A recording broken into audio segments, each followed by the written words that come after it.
out of Buckingham Palace, Prince Harry and his family make the long-awaited royal visit to the King and Queen. And it does come after the usual royal drama. Dick Brennan is here with more on how this all happened. The electronic tablet on the desk at Kensington Palace flashed once before the screen went entirely black. Prince William had just hit the delete key on a heavily encrypted personal document sent directly from California. The private message was Meghan's final, urgent appeal for a face-to-face reconciliation meeting before the upcoming autumn court calendar began. Instead of forwarding the file to the King's advisors, William gave his private secretary a single instruction to file it away without a response. For the first time, the palace has officially confirmed the cold administrative truth. The door is permanently locked, and there is no way back. The private message left, unanswered. The silver letter opener slid through the seam of a heavy cream envelope on the desk in room 309 at Kensington Palace. The private secretary pulled out a single sheet of paper bearing a minimalist, embossed monogram from Montecito. The digital clock on the wall read exactly 10:15 in the morning. Outside, the London rain streaked the glass windows overlooking the private gardens. The document was a formal, multi-page proposal outlining a framework for a neutral, private meeting between the California household and the Prince of Wales. Prince William did not pick up the page. He glanced at the signature line, then instructed his aide to log the document into the secondary correspondence archive without an acknowledgement. This silent administrative action effectively ended a 3-week diplomatic push conducted through third-party intermediaries. The official logbooks for the royal household record that any communication from non-working family members must be vetted by a joint committee of private secretaries before it can be shown to the principal royals. However, William had issued a standing directive to his team earlier that month, bypassing the standard committee review entirely. Any personal or legal requests originating from the west coast of the United States were to be treated as closed files upon arrival, preventing any diplomatic negotiations from gaining traction inside the palace walls. The timeline of the appeal had been tracked closely by a handful of senior advisors. The initial digital draft of the message had been uploaded to a secure, encrypted server on June 12th of that year. The intermediary used to transmit the access codes was a prominent corporate attorney based in New York, who had previously handled trademark filings for the Sussex brand.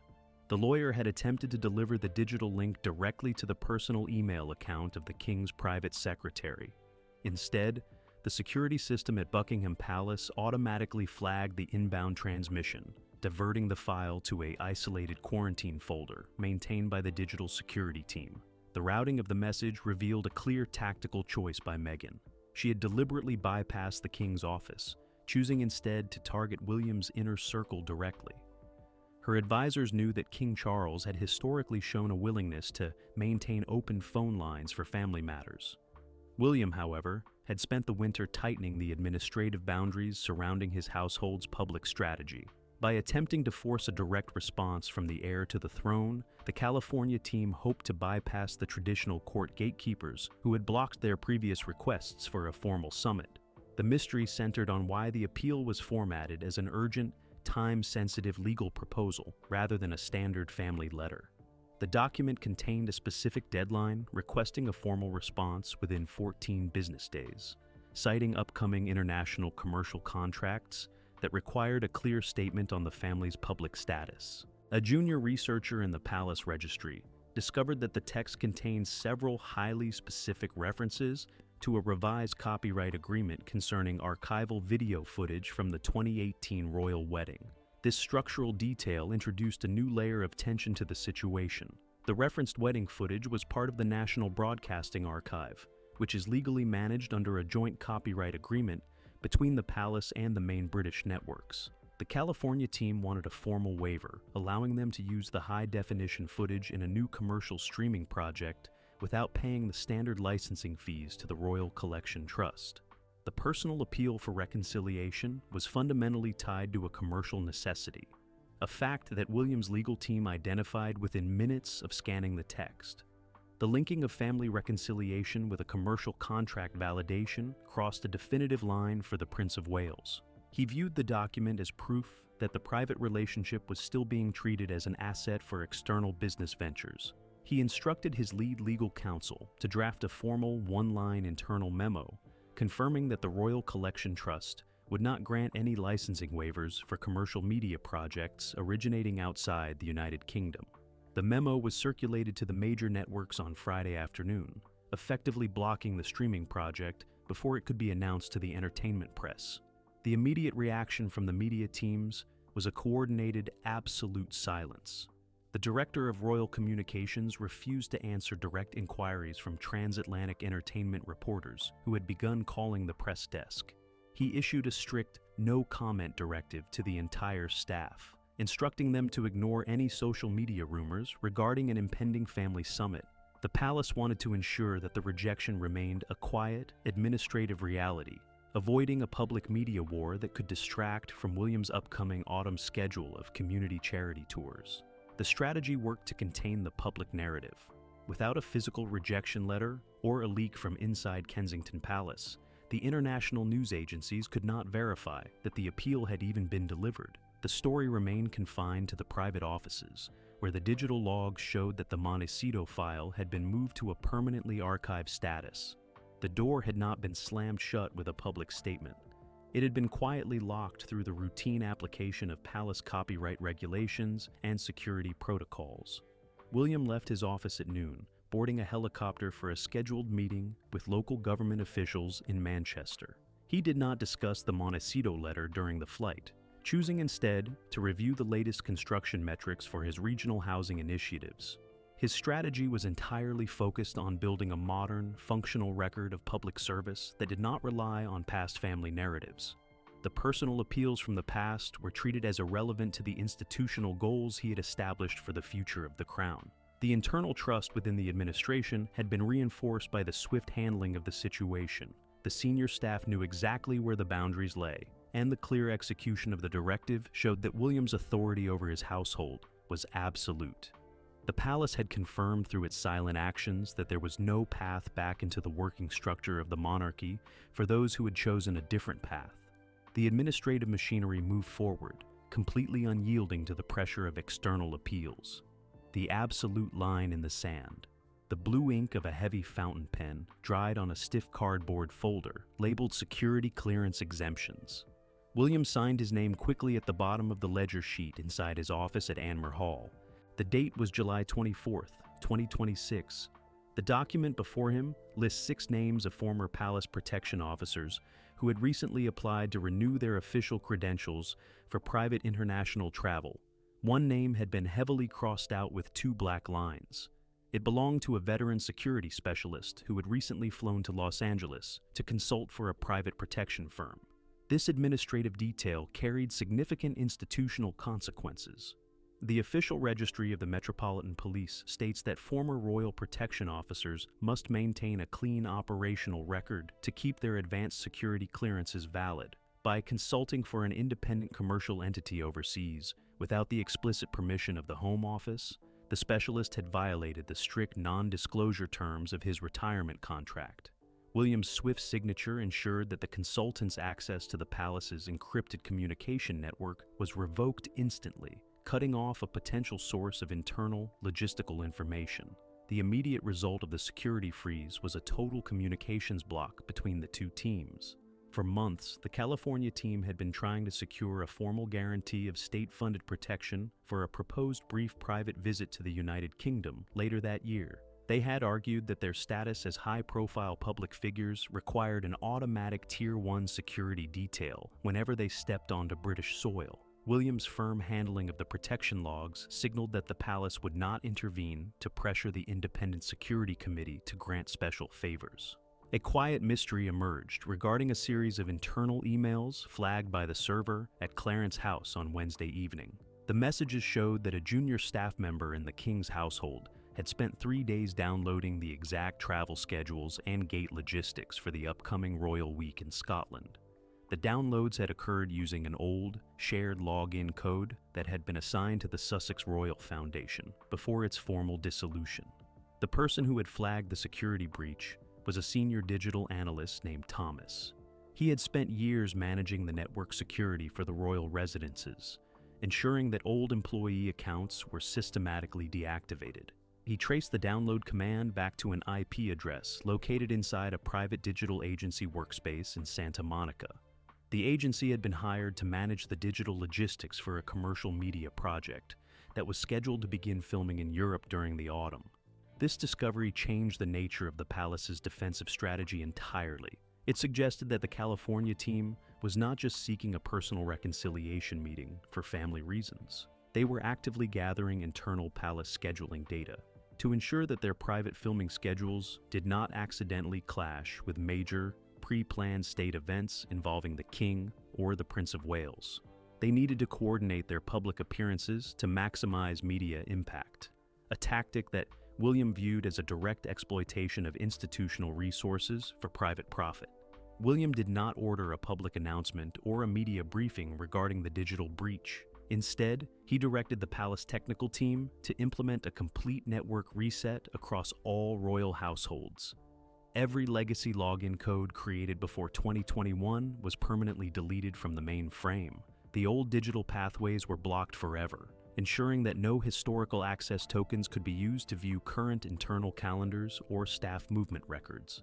The tension within the palace shifted to the legal department, where a senior attorney presented a copy of a signed institutional pact dating back to 2020.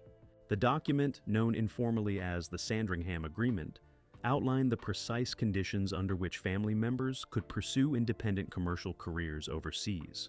One clause stated clearly that any use of official royal titles or historical imagery for commercial gain would result in an automatic review of the individual's remaining honorary positions and estate tenancies. The California team had recently launched a new lifestyle brand that featured a stylized crest on its packaging materials.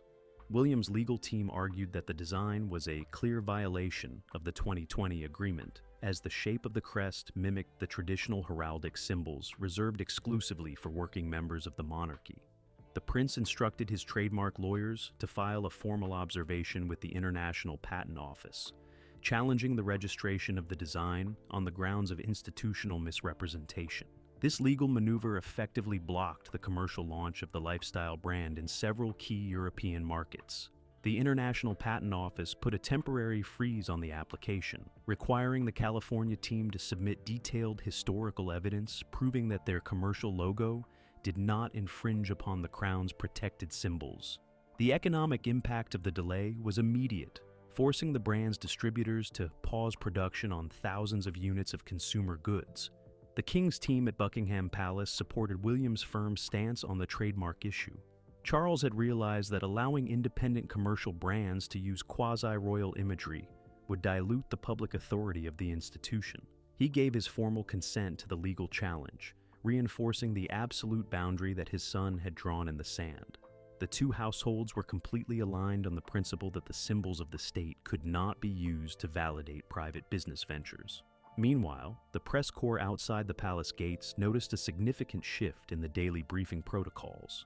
The communications director stopped holding open background briefings for international celebrity journalists, choosing instead to provide exclusive policy updates to a select group of seasoned political correspondents.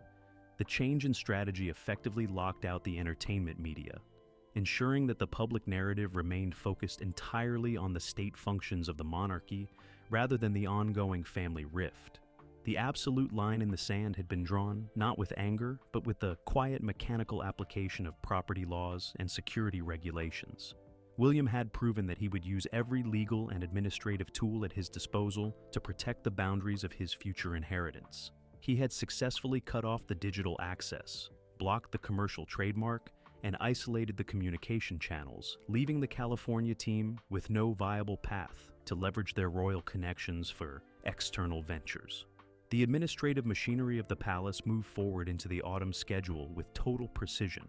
The private calendars for the upcoming tours were finalized, and the security protocols were locked down under the new encryption keys.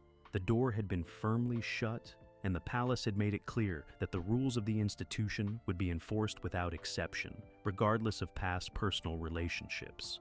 What will happen when the International Patent Office delivers its final ruling on the disputed commercial crest? The briefing room lockout. The heavy iron door of the palace press gallery clicked shut at exactly 4 o'clock. A senior communications officer adjusted the position of a wooden lectern inside briefing room 4.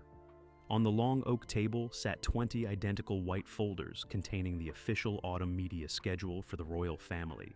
Seasoned political journalists from the major networks filed into the room, unzipping their laptop bags and opening their digital recording devices. One major news agency was missing from the seating list. The credentials for the primary entertainment correspondent representing the California media pool had been quietly deactivated at the security gate 20 minutes earlier. This deliberate omission signaled a major shift in the palace's media operations. Under the standard guidelines established during the previous reign, international entertainment reporters were routinely granted background access to cover non-state royal news. However, a new administrative directive had been appended to the press office manual on August 1st. This update restricted briefing room access exclusively to accredited members of the National News Syndicate and journalists focusing on constitutional or charitable policy. The lifestyle and celebrity press corps were completely cut off from the main information flow. The physical lockout caused immediate friction inside the media room. A reporter from a national tabloid raised his hand before the communications director could begin reading the first announcement. He asked why the palace had chosen to withdraw accreditation from the transatlantic reporters just as rumors of a new, final appeal from Montecito were gaining traction online. The director did not look up from his paper. He stated that the palace press office was entirely focused on detailing William's upcoming community infrastructure tour in Newcastle. He refused to take any secondary questions regarding private family correspondence. A peculiar development occurred when an assistant brought a printout of an internal tracking log from the palace switchboard to the lectern. The log showed that a series of high-volume digital data requests had been hitting the press office's secure media server since midday. The requests originated from an encrypted server network based in Geneva. The digital traffic was trying to download the high-resolution press photographs of the royal family's private summer holiday in Scotland. The person who had flagged the abnormal traffic was a digital systems administrator named Robert.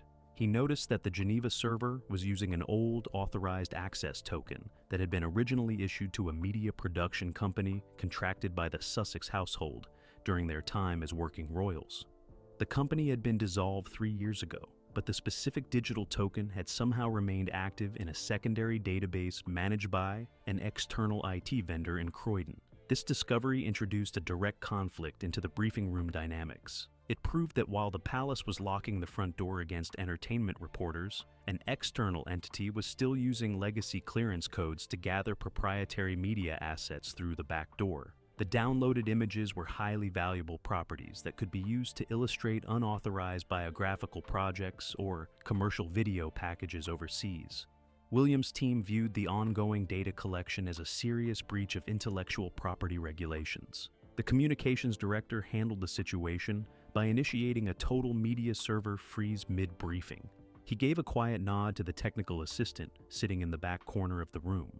The assistant flipped a digital kill switch on the main network console, instantly disconnecting the palace press server from all external internet connections. The journalists in the room looked at their screens as their local network connections went dead. The public information stream had been completely shut off to stop the Geneva downloads in real time. The technical shutdown forced a sharp change in the behavior of the waiting journalists. Realizing that the palace would rather kill its entire digital network than allow unauthorized leaks, the correspondents stopped asking about the California appeal. They focused instead on the hard facts of the Newcastle itinerary, recording the specific dates, locations, and local charity partners involved in the prince's upcoming tour. The palace had successfully forced the media's attention back onto official state business through a display of total administrative control. The king's media team at Buckingham Palace fully endorsed the press room freeze. They released a brief statement confirming that all media servers would remain offline for 48 hours to undergo routine security maintenance and system upgrades. This explanation provided a neat bureaucratic cover story, hiding the digital tug-of-war from the public, while allowing the IT specialists to purge the remaining legacy tokens from the Croydon database. The two royal households remained completely unified in their decision to starve the celebrity press of any new content. Meanwhile, a secondary mystery developed regarding a private courier who had been spotted waiting outside the rear staff entrance of the press gallery. He was holding a leather document tube bearing a wax seal from a prominent public relations firm based in Beverly Hills. The courier had been sitting in a parked vehicle for 2 hours, attempting to hand-deliver a package to a specific mid-level press officer who managed the palace's international syndication rights. The security detail intercepted the courier before the delivery could be completed. The document tube was confiscated and passed through an X-ray scanner in the basement security office.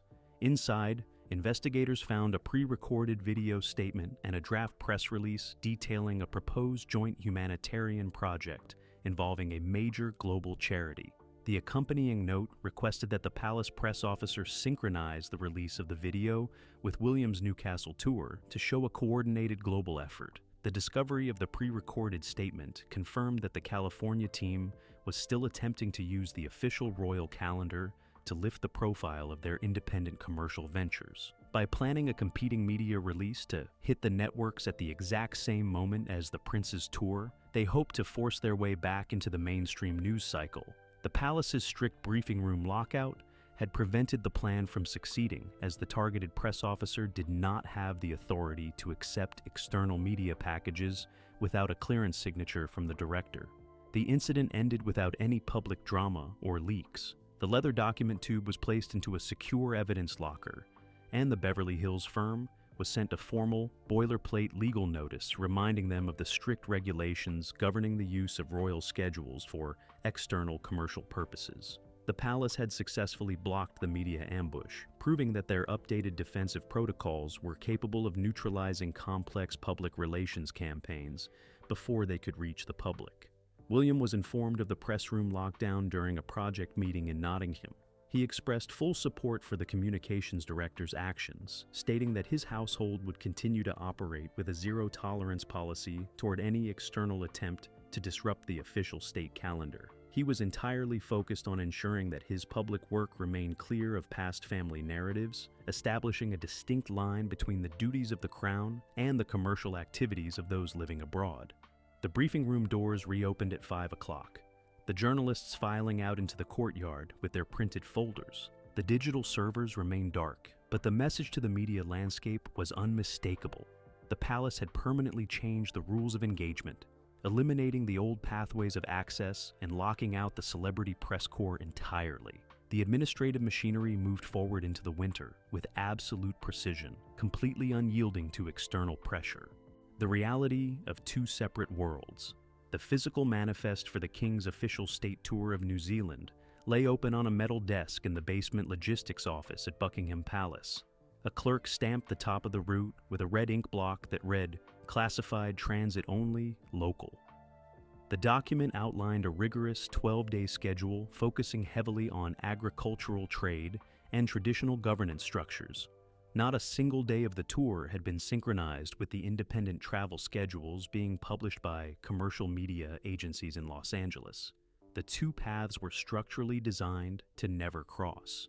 This total separation marked the practical reality of the updated succession framework. Under the old protocols, the international tours of the heir apparent and the reigning sovereign were coordinated to create a continuous, overlapping global presence for the family brand. Now, the administrative machinery operated under a strict policy of regional containment. William's team at Kensington Palace handled the high-density urban community projects across northern Britain, while the King's household retained exclusive control over traditional Commonwealth functions. The two operations moved in entirely different orbits, using separate funding pools and distinct media channels. The operational divide became distinctly visible during the finalization of the annual Royal Foundation report in November. Historically, the charitable endeavors of both brothers had been listed under a single, unified financial ledger to demonstrate a shared family legacy. The newly published directory deleted the secondary international annex completely. Every asset, corporate partnership, and land grant was now tied directly to William's local infrastructure trusts. The California initiatives were legally treated as private external entities, completely removing them from the official institutional ledger of the United Kingdom. A deep mystery emerged when a routine property audit of the royal apartments at Windsor Castle revealed an unexplained discrepancy in the electronic key logs for Building 7. The logbooks showed that an active diplomatic entry pass had been used twice during the final week of October, long after the residence had been officially locked down for the winter maintenance cycle. The keycard used to open the side entrance had been originally issued to a retired administrative aide who had moved to Santa Barbara 2 years prior. The analyst who uncovered the breach was a compliance officer named Arthur. He spent 48 hours cross-referencing the physical security tapes with the digital timestamps from the main gate. The footage showed a local real estate attorney entering the building carrying a small leather portfolio. The attorney was not there to view the historic artwork or check the structure. He had been hired by an overseas trust to conduct a formal valuation of the private living spaces ahead of a proposed legal settlement regarding family inheritance distributions.